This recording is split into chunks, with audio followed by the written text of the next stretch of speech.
अस्सलामुअलैकुम। आज के लेक्चर में मैंने डिस्कस करना है matter and anti matter. Matter और एंटी मैटर क्या है और इससे रिलेटेड एसएलओज क्या हैं, एसएलओ बेस्ड क्वेश्चंस क्या होंगे, तो ये आज का हमारा टारगेट है। तो सबसे पहले हम देख लेते हैं कि फेडरल बोर्ड में इस टॉपिक से रिलेटेड एसएलओ क्या गिवन है, फेडरल बोर्ड की क्या एक्सपेक्टेशन है इस टॉपिक को पढ़ने के बाद आपसे।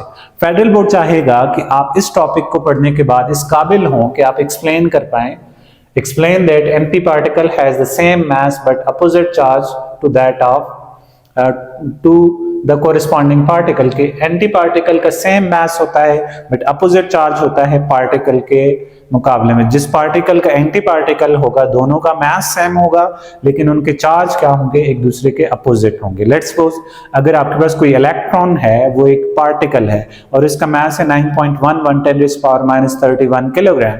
जो उसका एंटी पार्टिकल है जो कि पॉजिट्रॉन है, उसका भी मास एग्जैक्टली सेम इलेक्ट्रॉन की मास की तरह होना चाहिए 9.11 10 - 31 किलोग्राम।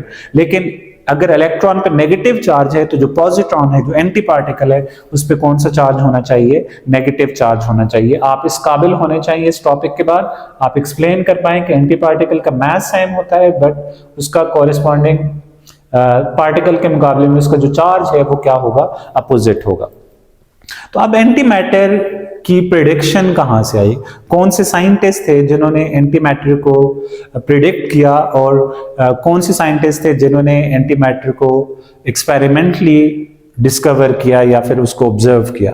तो पॉल डिराक एक रिनाउंड फिजिसिस्ट हैं जिन्होंने 1928 को एक हाई स्पीड या हाई स्पीड से मूव करते हुए इलेक्ट्रॉन्स के बिहेवियर को स्टडी किया और उन इलेक्ट्रॉन्स को जब रिलेटिविस्टिक स्पीड के लिए उनकी एनर्जी और मोमेंटम का रिलेशन देखा तो उसमें देखा गया कि जो एनर्जी है उसके लिए दो तरह के सोल्यूशन आ रहे हैं, पॉजिटिव सोल्यूशन भी आ रहा है, नेगेटिव सोल्यूशन भी आ रहा है। तो जो पॉजिटिव सोल्यूशन होता है वो पार्टिकल्स के लिए होता है और जो नेगेटिव सोल्यूशन था उसने प्रिडिक्ट किया कि यूनिवर्स में कहीं ना कहीं एंटी मैटर भी मौजूद है जिसका सेम मास होता है बट उसका जो चार्ज होगा वो क्या होगा, अपोजिट होगा। या अगर पार्टिकल पे पॉजिटिव चार्ज है तो उस पे क्या होना चाहिए, नेगेटिव चार्ज होना चाहिए।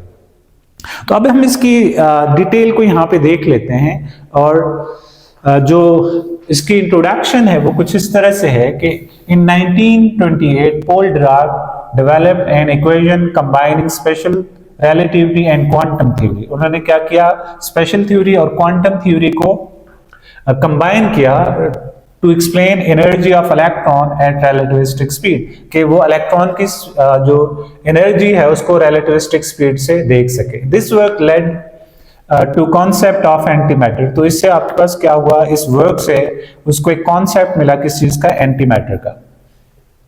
अब एनर्जी और मोमेंटम का अगर आप रिलेशन देखें क्लासिकल मैकेनिक्स में या क्लासिकल जो रिलेशन है एनर्जी का या काइनेटिक एनर्जी, आपको पता है कि काइनेटिक एनर्जी क्या होती है, Ke is equal to 1/2 mv²। अब हमने इस रिलेशन में किसी तरह से मोमेंटम को इंडक्ट करना है। तो अब मैं यहाँ पे क्या करता हूँ, देखें ये इसको आप काइनेटिक एनर्जी भी कह सकते हो या सिंपल एनर्जी भी कह सकते हो। जब पार्टिकल मूव कर रहा होता है तो उसके पास जो एंटायर एनर्जी होती है वो इसकी क्या होती है, काइनेटिक एनर्जी है। तो मैं इसको यहाँ पे जो काइनेटिक एनर्जी है उसको E से रिप्रेजेंट कर रहा हूँ तो वो इक्वल है 1/2 mv² आ रही है। अब मैं इस इक्वेशन में यहाँ पे इस साइड पे मास से इसको मल्टीप्लाई एंड डिवाइड कर रहा हूं। अब ये क्यों कर रहा हूं मैं आपको थोड़े टाइम में बताता हूं। 1/2 mv² और इसको मैं मल्टीप्लाई कर रहा हूं मास के साथ और डिवाइड भी कर रहा हूं किस चीज से, मास के साथ। तो नॉमिनेटर में अगर आप देखें तो नॉमिनेटर में आपको नजर आ रहा है हाफ, देखें 1/2 मास इंटू मास, मास स्क्वायर इंटू वेलोसिटी का स्क्वायर डिवाइडेड बाय मास आ जाएगा। तो हमारे पास जो काइनेटिक एनर्जी है या एनर्जी है ये इक्वल आ जाएगी 1/2 मास इंटू मास, मास का स्क्वायर आ जाएगा इंटू वेलोसिटी का स्क्वायर डिवाइडेड बाय ये मास अपनी जगह पे। अगर मैं यहाँ पे मास एंड वेलोसिटी का होल स्क्वायर ले लूं तो जो यहाँ से एनर्जी मिलेगी वो मेरे पास इक्वल होगी 1/2 mv whole square divided by m आ जाएगा। और यहां से आपके पास जो एनर्जी है वो इक्वल होगी 1/2 या फिर मैं इसको लिख सकता हूं, देखें mv आपके पास क्या होता है, मोमेंटम।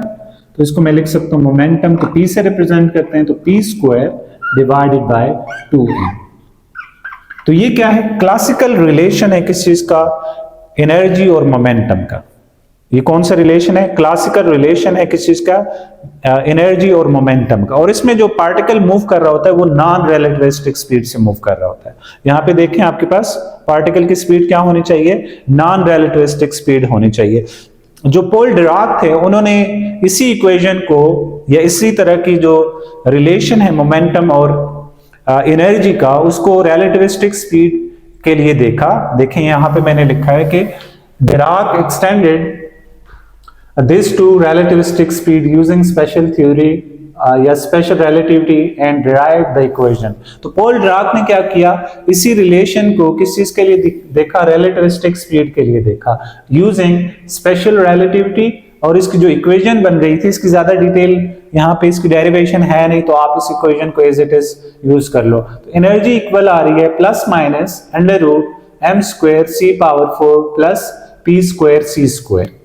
तो ये आपके पास क्या है, रिलेशन है एनर्जी और मोमेंटम का at relativistic speed. Relativistic speed क्या होती है, इससे पहले आप रिलेटिविटी का पूरा चैप्टर पढ़ चुके हैं, जिसमें मैंने आपको एक्सप्लेन किया था कि अगर कोई पार्टिकल 10% ऑफ स्पीड या उससे ज्यादा स्पीड से मूव करेगा तो उसको आप क्या कहेंगे, रिलेटिविस्टिक स्पीड कहेंगे। तो अब कोई भी पार्टिकल अगर रिलेटिविस्टिक स्पीड से मूव करेगा तो उसमें एनर्जी और मोमेंटम का जो रिलेशन है वो कुछ इस तरह से आ रहा है कि energy is equal to plus minus under root m square c power 4 plus c plus P square C square आ रहा है। तो अब देखें इस इक्वेशन में यहां पे आपको प्लस माइनस नजर आ रहा है। तो पॉल डिराक ने जब ये इक्वेशन उनके पास आई तो उन्होंने देखा कि यहाँ पे जो प्लस का सोल्यूशन है या उन्हें पता था कि जो प्लस का सोल्यूशन है वो किस चीज के लिए, पार्टिकल के लिए है। फिर उन्होंने कहा कि अगर ये जो नेगेटिव साइन आ रहा है, यहाँ पे जो माइनस सोल्यूशन आ रहा है इसका, तो उन्होंने कहा कि यहाँ पे यूनिवर्स में आपके पास पार्टिकल के साथ साथ एंटी पार्टिकल्स भी मौजूद है, जिसकी प्रिडिक्शन ये नेगेटिव साइन यहाँ पे कर रहा था। यहाँ पे जो रिलेशन है एनर्जी और मोमेंटम का, पॉजिटिव सोल्यूशन इसका किस चीज के लिए है, मैटर के लिए है कि यूनिवर्स में मैटर मौजूद है और मैटर और एनर्जी और मोमेंटम का ये रिलेशन है फॉर मैटर। और जो नेगेटिव सोल्यूशन था वो क्या था, प्रेडिक्शन थी किस चीज के लिए, एंटी मैटर की। तो ये बात मैंने आगे यहाँ पे लिखी है, कॉन्सेप्ट ऑफ एंटी मैटर। तो यहाँ पे देखें, the negative solution of equation predicted the existence of anti matter. तो ये जो नेगेटिव सोल्यूशन है इस इक्वेशन का, उसने क्या किया, प्रेडिक्ट किया किस चीज के लिए, एग्जिस्टेंस ऑफ एंटी मैटर के। यूनिवर्स में आपके पास एंटी मैटर भी एग्जिस्ट करता है या एंटी पार्टिकल्स भी एग्जिस्ट करते हैं। अब एंटी मैटर है क्या, anti matter is counter part of matter. Anti matter क्या होता है, काउंटर पार्ट है किस चीज का, मैटर का। It has the same mass but opposite charge and magnetic properties. तो इसका क्या होता है, anti matter is counter part of matter, ये मैटर का काउंटर पार्ट है। It has the same mass, इसका मास क्या होता है, सेम होता है, जितना मैटर का मास है उतना ही एंटी मैटर का मास होगा। But opposite charge and magnetic properties, इसका जो चार्ज एंड मैग्नेटिक प्रॉपर्टीज हैं वो क्या है, आपके पास क्या है, अपोजिट होंगे। अब इसमें जो एग्जाम्पल है वो क्या है, पॉजिट्रॉन। पॉजिट्रॉन की सिंबल ये देखें इलेक्ट्रॉन की सिंबल की तरह, लेकिन ऊपर इस पे कौन सा चार्ज होना चाहिए, पॉजिटिव चार्ज होना चाहिए। इज एंटी मैटर और एंटी पार्टिकल ऑफ इलेक्ट्रॉन। तो पॉजिट्रॉन क्या है, इलेक्ट्रॉन का एंटी मैटर या फिर एंटी पार्टिकल है। और देखें इलेक्ट्रॉन की जो सिंबल है उसमें ई के ऊपर आप माइनस साइन लिखते हैं, having same mass but opposite charge. अब देखें पॉजिट्रॉन और इलेक्ट्रॉन का मास एग्जैक्टली सेम होता है, लेकिन दोनों के चार्ज क्या होते हैं, डिफरेंट। अगर इलेक्ट्रॉन पे नेगेटिव चार्ज है, जो पॉजिट्रॉन है उसका एंटी पार्टिकल है, उस पे कौन सा चार्ज होना चाहिए, पॉजिटिव चार्ज होना चाहिए। इसके बाद अगर मैं डिस्कस करूं इलेक्ट्रॉन एंड पॉजिट्रॉन की प्रॉपर्टीज को, तो यहां पे मैंने एक साइड पे इलेक्ट्रॉन लिखा है और दूसरी साइड पे पॉजिट्रॉन लिखा है। अब इलेक्ट्रॉन आपको पता है ये क्या है, आपके पास मैटर है और ये आपके पास क्या है, एंटी मैटर या एंटी पार्टिकल। अब इनकी प्रॉपर्टीज को अगर आप देखें, सबसे पहले हम मास की बात करें तो मास ऑफ इलेक्ट्रॉन इक्वल होता है 9.1 10⁻31 किलोग्राम। और जो मास ऑफ पॉजिट्रॉन है वो भी कितना होता है, 9.11 10⁻31 किलोग्राम। तो दोनों का मास आप देख सकते हैं एग्जैक्टली सेम है। अब हम इसके चार्ज की बात करें तो जो इलेक्ट्रॉन है उस पे आप जानते हैं हमेशा नेगेटिव चार्ज होता है और पॉजिट्रॉन पे उसका अपोजिट चार्ज होना चाहिए, तो इस पे क्या चार्ज होगा, पॉजिटिव चार्ज होगा। लेकिन एक चीज का ख्याल रखना, इन दोनों पे जो चार्ज की मैग्नीट्यूड है वो एग्जैक्टली इक्वल होगी, बस साइन का फर्क होगा, एक पे अगर नेगेटिव है तो दूसरे पे पॉजिटिव होगा। इसके बाद एक और प्रॉपर्टी हम अगर बात करें तो इसकी स्पिन की बात करें तो इसकी स्पिन हाफ होती है और इसकी भी स्पिन क्या है, हाफ है। अब स्पिन क्या है, spin as a quantum mechanical concept, ये अभी आपको समझ नहीं आएगा, बस आप एज इट इज याद रखिएगा कि इसकी जो स्पिन है वो कितनी होती है, इलेक्ट्रॉन की और पॉजिट्रॉन की क्या होती है, हाफ हाफ स्पिन होती है।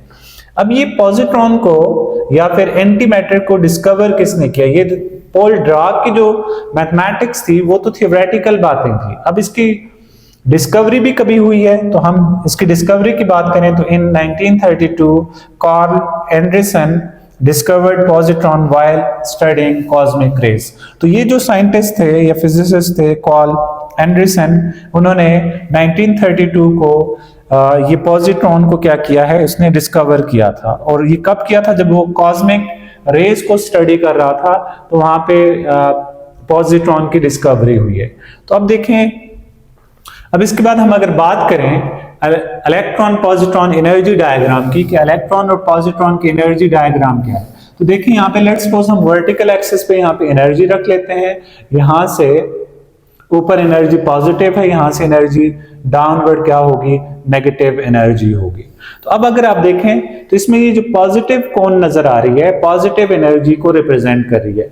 ये पॉजिटिव जो कोन है यहां से ऊपर, ये किस चीज को रिप्रेजेंट कर रही है, पॉजिटिव एनर्जी को रिप्रेजेंट कर रही है। Positive energy it is represents normal particle like electron, positron, electron, proton etcetera. ये क्या कर रही है, ये जो पॉजिटिव कोन है ये पॉजिटिव एनर्जी को कोरिस्पॉन्ड कर रही है या फिर रिप्रेजेंट कर रही है। और ये जो नेगेटिव कोन जो कि इस 0 पॉइंट से नीचे की तरफ है, ये किस चीज को रिप्रेजेंट कर रही है, it represents anti matter particle like positron, anti proton etcetera. ठीक है, ये इस चीज को रिप्रेजेंट कर रही है।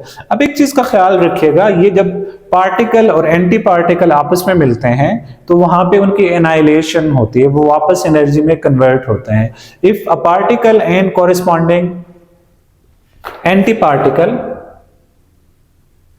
antiparticle meet, they annihilate and converts into energy। जब पार्टिकल और एंटी पार्टिकल आपस में मिलते हैं तो वापस वो क्या हो जाते हैं, एनर्जी में कन्वर्ट हो जाते हैं। उनकी तमाम जो मैस है वो किस चीज में कन्वर्ट होता है, एनर्जी में। और इसको क्या कहते हैं, एनाइलेशन कहते हैं। इसको क्या कहते हैं, एनाइलेशन कहते हैं। जब मैटर और एंटी मैटर आपस में मिलते हैं तो वहां पे आपको क्या मिलता है, एनर्जी मिलती है। और दुनिया का जो सबसे बेहतरीन फ्यूल है वो क्या है, वो एंटी पार्टिकल फ्यूल है, जिसमें आप अगर एक इलेक्ट्रॉन को एक पॉजिट्रॉन से मिला लें तो वहां पे प्योर आपको एनर्जी मिलेगी, जिसमें किसी किस्म की कोई भी बाकी डेसिपेशन या कोई ऐसी सिचुएशन नहीं होगी जिसमें आपको के वहां से कोई मास भी मिले। जैसे आपके पास न्यूक्लियर फिशन है, न्यूक्लियर फ्यूजन, उसमें आपको एडिशनल फ्रैगमेंट्स मिलते हैं या फिर न्यूक्लियाई मिलते हैं, जिसकी वजह से वो इंटायरली एनर्जी में कन्वर्ट नहीं होता। लेकिन अगर आप मैटर और एंटी मैटर को कन्वर्ट करेंगे तो आपके पास हमेशा प्योर एनर्जी मिलेगी।